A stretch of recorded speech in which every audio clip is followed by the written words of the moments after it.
Oh dear, after a honeymoon shorter than Tom Cruise's trousers, this new Labour administration is to have a reset. Now, it defies the laws of political gravity that following 14 years of Tory rule, a new government could be this unpopular this soon, particularly having had over a decade in opposition to make a plan for power. Well, it seems that the plan was to say anything you have to get into number 10 and hope for the best from there. Well, it's not going well. We had the freebie gate row, which does matter because Sir Keir Starmer promised to clean up politics and tackle sleaze. It emerged that, frankly, he is the greediest of all 650 MPs, having taken clothes, glasses, accommodation and concert and football tickets worth over £100,000, far more than any of his peers in the House of Commons. We had the assault on pensioners and farmers, neither of which were in the manifesto. And Rachel Reeves' October budget is starting to make Liz Truss's mini-budget look like a masterclass in prudent economics, given that it has seen growth collapse from 0.5% under Rishi Sunak in July, the highest in the G7, to 0.1% now, with the OBR predicting anemic growth for years, as well as higher inflation and interest rates. Plus, the cost of government debt was higher after Reeves' budget than Truss's. Funny that. Now, The Guardian report that Rachel Reeves' tax raid has sent business confidence plunging to the lowest level since the first COVID lockdown.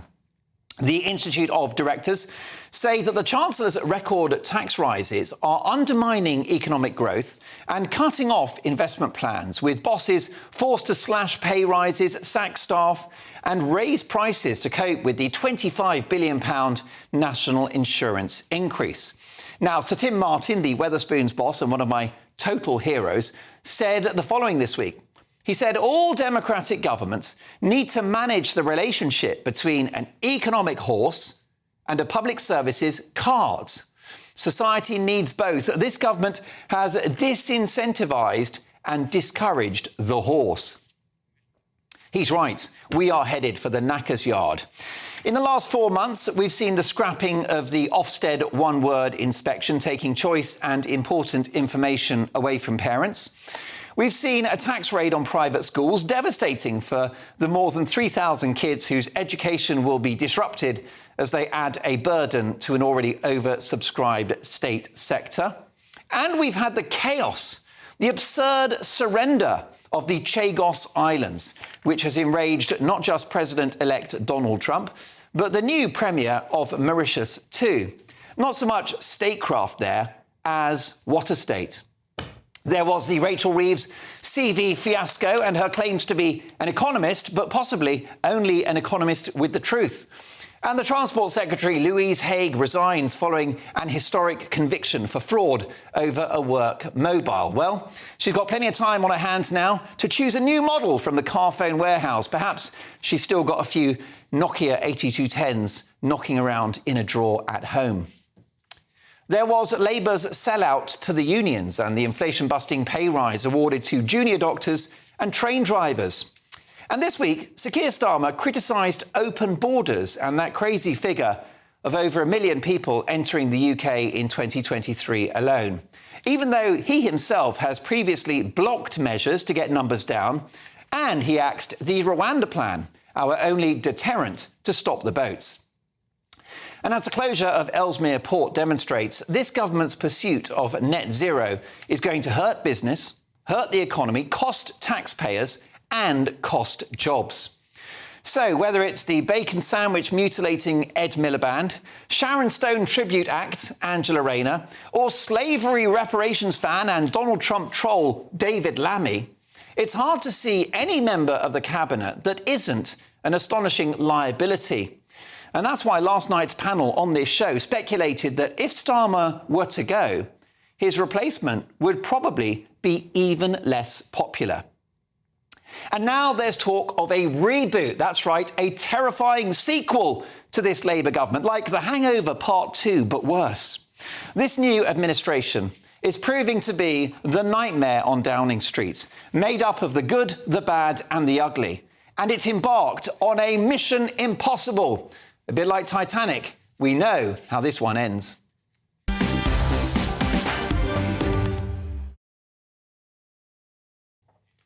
Your reaction, are you excited about Labour's reboot? Can Keir Starmer turn this around and win back the confidence of the British people? Let me know your thoughts.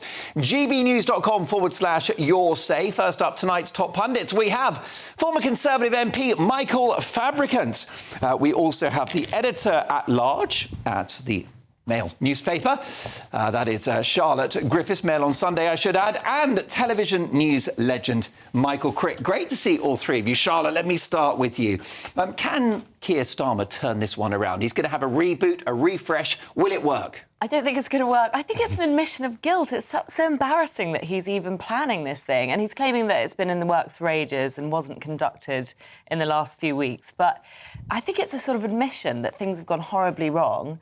And people are going to see it for what it is. It's going to fall flat. Wouldn't any government have a bumpy ride with their inheritance? Whether it's the economy, broken public services, international wars. You know, haven't they inherited an almighty mess? They have, and God knows they've told us that 1,000 times. But how many governments sort of then plan this sort of reboot 4 months in? It's almost like he's saying, OK, well, some of this actually is our fault, actually. And we do realise it's going a bit bumpily wrong. And it's a little bit of... But maybe it's a bit of an admission, really. Michael, is this talk of a reboot an admission by Labour that things aren't working at the moment? Well, it is internally, yes. And I think that, Labour did have an awful hand dealt it, both in the economy and the public finances.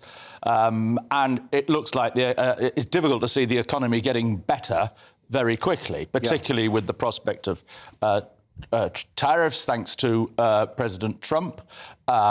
Already, we are, if you measure GDP and GDP per head, we're heading for recession, or maybe even in recession right now, given that the population, because of the net migration figures, is now going up at the rate of more than 1% a year. Labour's problem was it didn't plan enough for government.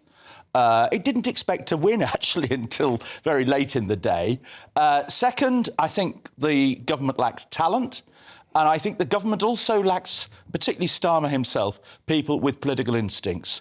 And a lot of the mistakes they've made would not have been made by Blair and the people around him, who had long-standing political instincts. Starmer's new to politics, remember. So Keir Starmer needs Peter Mandelson, a John Prescott, and Alistair Campbell. People like that, And he's got one or two of them. He's got Jonathan Powell, he's the National Security Advisor. He's got Morgan McSweeney. Morgan McSweeney, I think, is more of an election campaigner than somebody who knows the workings of government. Starmer is going to...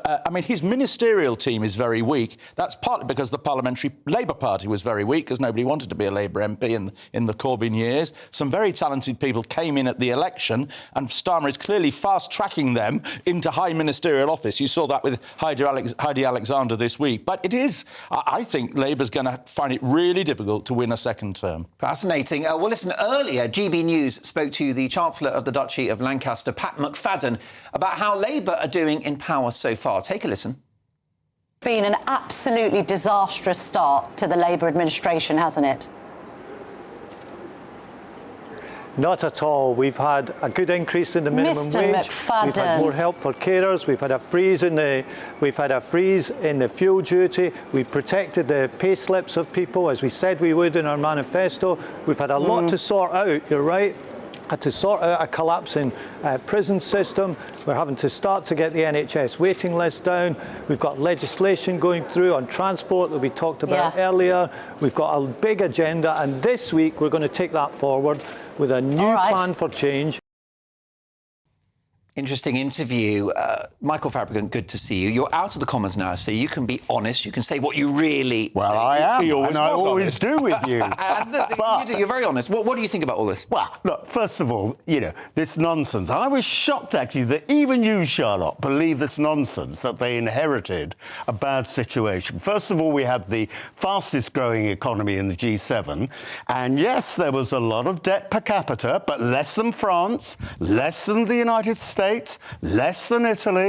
Actually, some would say that given the appalling situation that have happened with COVID, which affected the world economy, they actually came into a country where they could have actually done something. But you know why it's not working? Because when Labour got in 1997, it was New Labour. Tony Blair was not an old lefty. If you look at the cabinet now, you look at the sort of things that Keir Starmer says. He's an old lefty, a dud. He's someone who has come back from 30, 40 years ago when you thought the battle had been won, the battle of ideas, and it's not working. And they know it's not working. It's not working economically, but more importantly, it's not working with the British public. Well, that's an interesting point. Is Keir Starmer more Harold Wilson than Tony Blair? Michael? Well, I suppose in those... he is in a way in that he is basically a political opportunist. Yeah. And Blair had more of a clear idea of... he had certain principles and an idea of where he was going. I think one of the mistakes, the stupid mistake Labour made, and history should have told them this, is don't promise that you will never put up taxes. Yeah. Because, I mean, George Bush got into trouble on that, John Major did.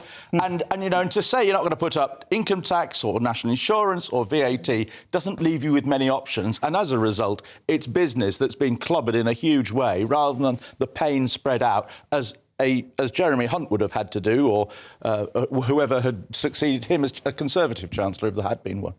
Charlotte, I mean, they've got 4.5 years to go and a stonking majority. They've got time to learn on the job, don't they? Yeah, Can they? Will they adapt? I think so. I think this is the first step towards adapting.